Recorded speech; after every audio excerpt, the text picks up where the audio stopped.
4th and goal to go to 2. 34 seconds left to go in the ball game. This is the play right now. Takes the snap. Targeted goes in. Targeted all alone. And the quarterback keeps. Wow, what a call. Nobody touched him.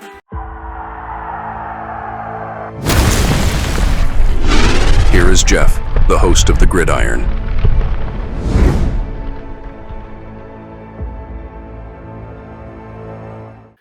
So could we possibly replace Malik Nabers with DJ? Possibly. No, I don't mean Daniel Jones. But, I mean, of course, as this happens, there's all kinds of things swirling around and all of that.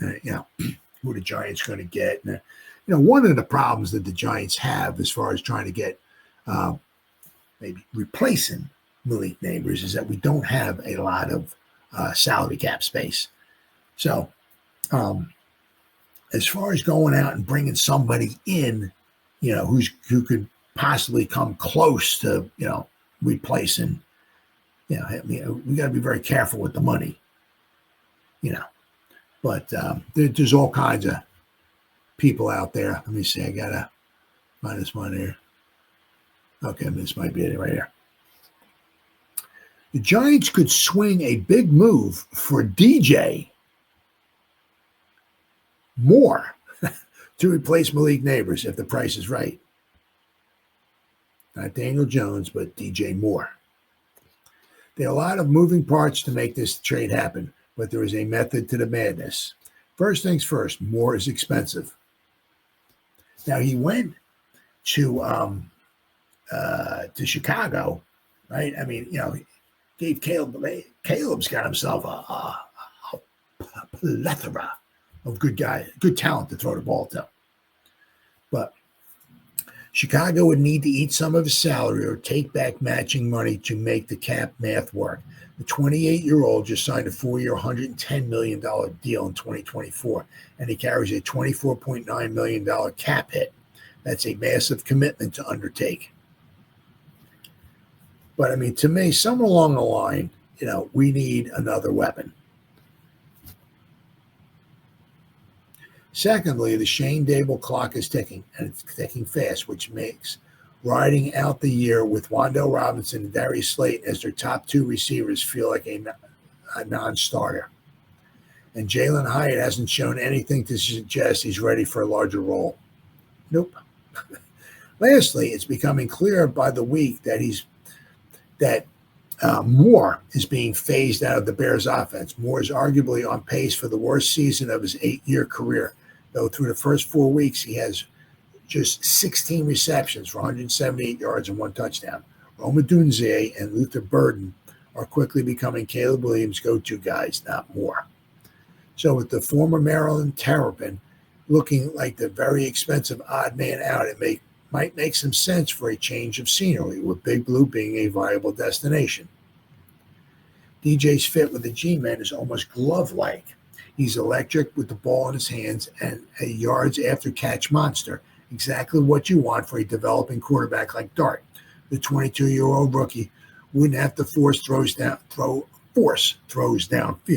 He could lean on Moore's ability in space, make quick reads, and let him cook. And when Leak gets healthy next year, the G-Men could have 2 bona fide playmakers flanking their franchise quarterback. And then you have Wan'Dale Robinson. Hopefully we bring him back. Right? And then you can have Darius Slayton, right, as be our number 4 wide receiver. That wouldn't be too bad. Just we're start getting a little expensive because Wan'Dale is in a contract year for him. Right, because 22, 23, 24, 25, right?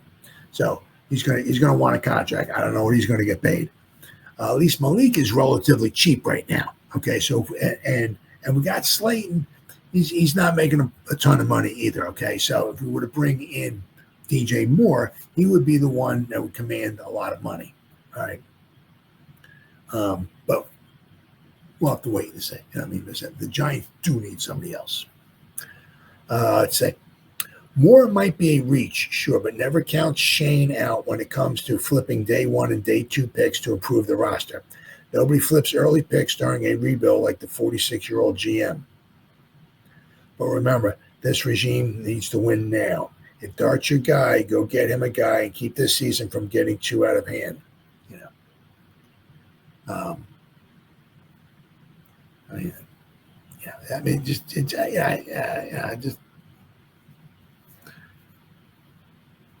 We don't have anything to hang our hats on. I said, hopefully, Cam. I said the Chargers had a good defense, very, very good defense. Okay, but what do we want? Right? Overall, we had. Whoops. Team stats. Our offense against a very good defense. Okay, I get it. But we had 250 total yards of offense. 250 yards of offense. And then, of course, see, now the Dart's in there. There's also going to start being film on him.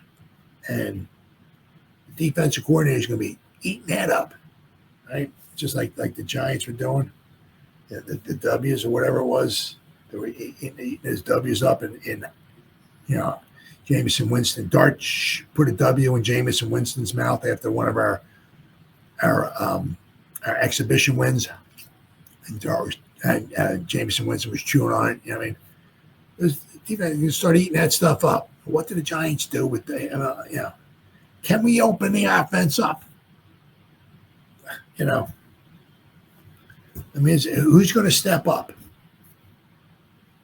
Right? I heard some people talking about like little Jordan Humphrey, right? Because that's who Dart threw his first touchdown to, right? But you got to remember a lot of this too was Dart was going up against backups. The exhibition, we were 3-0. We were over 60-point plus to the plus differential in preseason. Now we're in regular season. Now we're 1-3. We're not looking too good. So, the regular season is different animal. I'm saying who's going to be that, right? So that people start seeing, film, right, on what Dart does and all, and he's very good at improvising, right? The moments don't seem to be too big for him and all that, but, what can we do? There's only so much we have.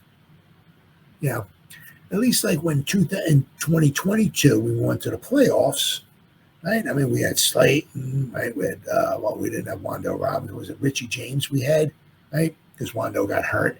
But we had Isaiah Hodgins, So we didn't have any phenomenal talent as far as, but we had Saquon Barkley, right? He was there all year. So he was always a threat. We always have a threat. Now, whether it's in the backfield or whether it's a tight end or whether it's somebody you got to have a threat. Giants don't really have that, right? Don't really have that. So it's gonna be interesting to see, who takes his place. Who do they call anybody up, right? We got. There's a bunch. One of that. Another thing.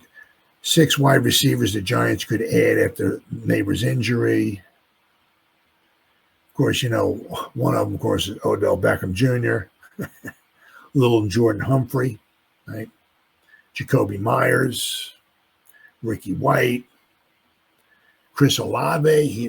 That's somebody interesting, right? And Deontay Johnson. What we got here? Whoops. Now there was one. Oh, here we go. Olave. Olave is the perfect Malik Nabers replacement after a crushing injury. Again, this seems unlikely. Still, the Saints have started the season 0-4, and Olave has a long injury history. So, is that somebody real? Do we want somebody with injury history? I don't think so. But the 2022 first-round pick has 1 year left on his deal, the 5th-year option that the Saints did pick up. And if it's worth wondering if he's ready to commit a lot of money to a receiver who has struggle to stay on the field. They're looking to move on. Perhaps the Giants would want to place a bet on the talent to aid Dart's development. When Olave is on the field, he typically delivers. The Ohio State product produced a pair of 1,000-yard seasons to start his career before injuries derailed him in year 3. I don't know if the Giants want to, bring in somebody who's going to command some money, who has obviously an injury history too. So there was another one here. With Malik Nabers officially out for the remainder of the season, the Giants might target another starting caliber wide receiver ahead of the trade deadline. Not necessarily because they are in the win now mode, but because aiding rookie quarterback Jaxson Dart in his development should be a priority. Right now, Dart's receiving group lacks talent.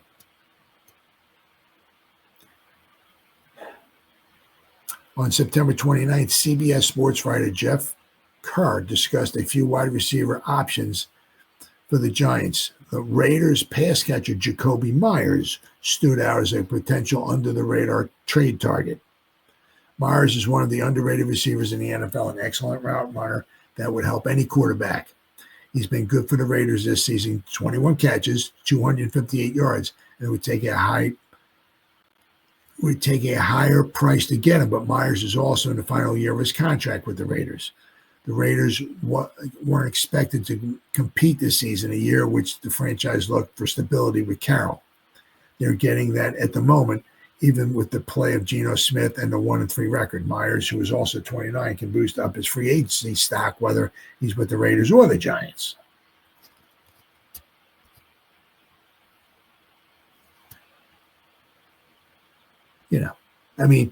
One of the things, let's not forget, they say the Giants don't have a lot of salary cap space either. So that's why you're thinking about maybe bringing somebody up maybe from their practice squad, right? They could try to maybe put Gunnar Olszewski maybe in the slot. Maybe put, because he did decently in the preseason, although it was preseason, right? They maybe put him in the slot. Maybe move Wan'Dale Robinson to the outside, right? But whatever configuration they do come up with, it's going to be tough because the Giant. Not necessarily a win now mode. The thing is that you want to, shell out some money or trade away some draft picks for somebody who's maybe not going to help you win this season. Don't know. But however you look at it, the Giants, whether they get it this year or whether maybe it's next season or whatever, the Giants definitely need another weapon, without question. And it's really help out Jaxson Dart now if they try to do that this season, to help, aid in his production this season. Well, we'll have to wait and see. But the Giants only have about $3 million in salary cap space. And that may not even be enough to last the season, because you keep bringing guys up from the practice squad, keep elevating them and signing some guys from the practice squad to the 53-man roster, costs some money. So the Giants may not even have enough money to last the season. So as far as going out there and bringing in, some of the guys are like a free agent, like Odell Beckham Jr. They're free agents for a reason, right? He's out there. Nobody signed them. Now, could Odell Beckham Jr., like maybe the last 3 or 4 weeks of the season or toward the end of the last half of the season, maybe latch on to a team, right? He's a free agent, right? And that costs a lot of money to it, maybe a playoff contending team. Oh, yeah, absolutely. But the Giants, let's forget. If there's wide receivers out there and they're free agents and they're not on a team, there's a reason why. Now, to be fair, a lot of these guys, like Odell Beckham, they're not going to cost a lot of money. But if they're out there and they're not on a team right now, there's a reason why. If they were that good, if they were that electric and they still had that much, gas left in the tank, they'd be on a team. But Odell Beckham's, He can catch. I've seen highlights of him, running, catching the ball. Woo, he looks good, but running around in your underwear, catching balls is one thing. Doing them on the field is something different. So, it's going to be very interesting to see what the Giants do. Does Shane try to pull a trigger on a trade and get somebody in here to help Dart and maybe help the team? Have to wait and see. But, you're also looking at, too, is that, it makes it very, very tricky now for Daboll, right? Because maybe we got the quarterback, but we just lost our big weapon. So if we only win like another 3 games the rest of the season, which is possible if we have no offense, right? And we go 4-13, what's that going to do with Mr. Mara at the end of the season? Is he going to be, well, we got our quarterback, but we only won 4 games, but that's because Malik got injured, but is that going to be enough to save Daboll's job? So, it's very, very interesting to say, but at least for right now, at least hopefully, we know we have our own quarterback.